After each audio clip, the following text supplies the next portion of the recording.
At HBS, a lot of the classes, they just bring in speakers, people who've started businesses, people who've run businesses, and they come in and talk. They answer all your questions. It's an amazing once-in-a-lifetime opportunity to get access to people like this.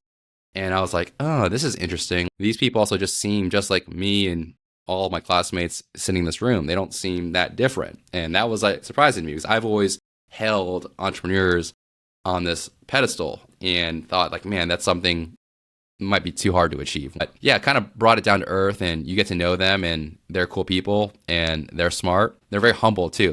They also made it known to me that like they don't have all the answers. And that was really interesting. That was a very influential experience for me. Is that something that had been the experience up to that point? In starting a business, it is kind of nice because you just start to realize like no one really knows everything. But up to that point, you were high achieving and it's kind of like if you don't know the answer, then that's bad, right? You don't want to show any sort of weakness. It's very astute. Yes, I would say leading up to that, like working in finance, like you have to know the answer. And there is an answer. There is a distinct answer, right? So that was a totally different way to think about work is, wow, like going into a line of work where there is ambiguity, there isn't necessarily a definitive wrong or right answer. You have to kind of figure that out and navigate that.